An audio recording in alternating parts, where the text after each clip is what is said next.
दोस्तों आज के इस वीडियो में आपको विस्तार से कोलकाता केस में जो अपडेट है और सीबीआई और पुलिस दोनों ही एक बात बता रही है उसके बारे में आपको बताएंगे। साथ ही ये भी बताएंगे कि क्या वो 11 सबूत हैं जिसकी वजह से संजय राय फंसेगा और उसे फांसी तक की सजा हो सकती है। जो बात कोलकाता पुलिस ने महज 24 घंटे में बता दी थी, वही बात बताने में सीबीआई की टीम को करीब करीब 58 दिन लग गए। जी हाँ, कोलकाता के आरजीकर मेडिकल कॉलेज और अस्पताल में जूनियर डॉक्टर के साथ जो कुछ भी हुआ उस मामले में सीबीआई ने कोलकाता की एक विशेष अदालत में पहली चार्जशीट दाखिल की। इस चार्जशीट की कहानी बिल्कुल वही है जो कोलकाता पुलिस ने सुनाई थी। चार्जशीट के मुताबिक जूनियर डॉक्टर के साथ रेप हुआ था, गैंग रेप नहीं हुआ और इस जुर्म का एक ही आरोपी है संजय राय। सीबीआई ने सुनाई पुलिस की कहानी सुनाई। जो बात कोलकाता पुलिस ने करीब 2.25 महीने पहले कही थी, ठीक वही बात पूरे 58 दिन बाद अब सीबीआई कह रही है कि आरजीकर मेडिकल कॉलेज में ट्रेनी डॉक्टर के साथ 9 अगस्त की सुबह जो कुछ हुआ, वो जो कहानी अगले ही दिन यानी कि 10 अगस्त को कोलकाता पुलिस ने सुना दी, अब वही कहानी सीबीआई सुना रही है। लगभग 9 गवाह, 12 पॉलीग्राफ टेस्ट, सीसीटीवी कैमरों, फॉरेंसिक रिपोर्ट, मोबाइल की कॉल डिटेल्स, लोकेशन, ईयरफोन, खुद आरोपी के बयान के बाद सीबीआई ने यह साफ कर दिया है कि ट्रेनी जूनियर डॉक्टर के साथ रेप हुआ था, न कि गैंग रेप। ट्रेनी डॉक्टर का कत्ल एक अकेले संजय राय ने किया था, न कि उसके पीछे किसी और साजिश थी। कोलकाता हाईकोर्ट के आदेश पर कोलकाता पुलिस ने जांच अपने हाथ में लेने के ठीक 58 दिन बाद सीबीआई ने कोलकाता की एक कोर्ट में 45 पन्नों की पहली चार्जशीट दाखिल की है और इस चार्जशीट में 9 अगस्त की सुबह की पूरी कहानी दर्ज है, जिसको लेकर तमाम सवाल भी उठ रहे थे, लेकिन अब खुद सीबीआई ने उन सवालों के जवाब दिए हैं। सियालदह की विशेष अदालत में दाखिल इस चार्जशीट के मुताबिक कोलकाता पुलिस का वॉलंटियर संजय राय ने ही इस पूरी केस में इकलौता आरोपी है। ट्रेनी जूनियर डॉक्टर का रेप और कत्ल उसी ने किया। इस वारदात में उसके अलावा कोई शामिल नहीं था। अलबत्ता वारदात के बाद सबूतों के साथ छेड़छाड़, वारदात की रिपोर्ट लिखवाने में देरी, भ्रष्टाचार के मामलों में अस्पताल के पूर्व प्रिंसिपल डॉक्टर संदीप घोष को सीबीआई ने दोषी जरूर ठहराया है। केस सुलझाने में 3 अहम बातें सामने आई है। चार्जशीट के मुताबिक वो जो सबसे अहम बात यह है कि पहले सेमिनार हॉल के बाहर सीसीटीवी कैमरे से मिली तस्वीर, जिसमें 9 अगस्त के सुबह 4 बजे संजय राय सेमिनार हॉल के अंदर जाता है और दिखाई देता है। आधे घंटे बाद वह बाहर निकल जाता है। इस दौरान सेमिनार हॉल में संजय के अलावा ना कोई दूसरा गया और ना बाहर कोई आया।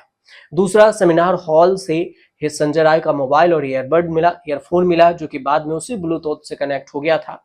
तीसरा कि सबसे अहम चीज था forensic report. Trainee junior doctor के नाखून में मिले खून संजय राय के डीएनए से मैच हुआ। इसके अलावा समान डीएनए से भी सीमेन भी स्पर्म भी संजय के डीएनए से मैच हुआ। प्राइवेट पार्ट से संजय के अलावे और किसी का कोई डीएनए सैंपल नहीं मिला। इस चीज ने यह साफ कर दिया कि ट्रेनी जूनियर डॉक्टर के साथ संजय राय ने ही रेप किया और गैंगरेप का कोई मामला नहीं, उसे हत्या भी वही किया। रेप के वक्त बेहोश थी जूनियर डॉक्टर और सीबीआई की चार्जशीट के मुताबिक 8 और 9 अगस्त की रात संजय राय कुल 4 बार अर्जी कर अस्पताल के अंदर गया। उस रात संजय ने काफी शराब पी रखी थी और नशे में वो उस रात में धूत था। 4 बजे अस्पताल के तीसरी मंजिल पर पहुंचा और अनजाने से ही सेमिनार हॉल में जूनियर डॉक्टर के पास पहुंच गया, जहां पर वो सो रही थी। अब उस एसी के बाद से उसके साथ उसने जबरदस्ती की कोशिश की, ट्रेनी डॉक्टर खुद को बचाने की कोशिश की, तभी वो उसका मुंह और गला दबाने लगता है। चार्जशीट में यह भी बताया गया कि संजय राय ने जब ट्रेनी डॉक्टर के साथ रेप किया तब वो बेहोश थी। सीबीआई को सुलझाने की कोशिश कर रहा था संजय राय उलझाने की। सीबीआई के चार्जशीट के मुताबिक ट्रेनी जूनियर डॉक्टर के जिस्म पर कुल 16 बाहरी और 9 अंदरूनी चोट थी। खुद को बचाने के दौरान संजय राय पर हमला किया गया था, जिसकी वजह से खरोचने के दौरान उसके नाखून में संजय राय का ब्लड आ गया था। संजय राय के साथ और हाथ में और गर्दन पर भी खरोचे जाने के निशान थे, जिसका वो सही जवाब नहीं दे पाया था।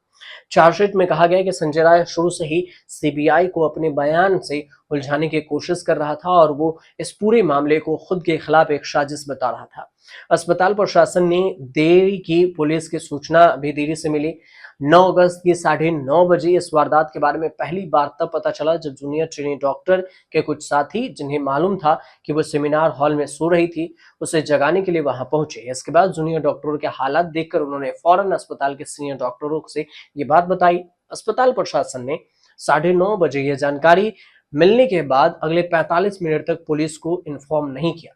45 मिनट तक बाद ताला पुलिस स्टेशन को यह खबर दी गई। तब यह बताया गया कि सेमिनार हॉल में एक जूनियर डॉक्टर बेहोशी की हालत में पड़ी थी। चार्जशीट में घर वालों को भी देरी से खबर बताई गई और सीबीआई को इस मामले में जांच कैसे मिली थी ये भी समझिए। सबसे कमाल बात यह है कि जो बात सीबीआई ने 58 दिन बाद कह रही है, वो भी एक कानूनी दस्तावेज यानी चार्जशीट की शक्ल में।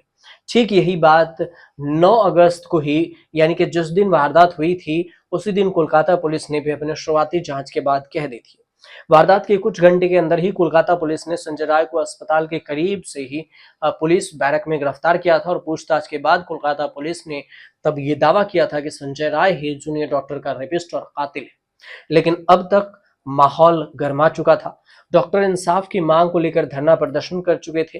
कुछ लोग कोलकाता हाई कोर्ट भी पहुंच चुके थे और इन सब के बीच में मुख्यमंत्री ममता बनर्जी ने खुद आगे आकर यह ऐलान किया था कि 7 दिन के अंदर अंदर ये केस अगर कोलकाता पुलिस नहीं सुलझा पाई तो वे खुद इसे सीबीआई के हवाले कर देंगे। लेकिन ममता बनर्जी के बयान के अगले ही दिन कोलकाता हाई कोर्ट में यह मामला कोलकाता पुलिस से लेकर सीबीआई को सौंप दी गई। 14 अगस्त को सीबीआई ने इसकी जांच शुरू की थी। अब जो सीबीआई ने जांच की थी वो भी कहानी समझिए।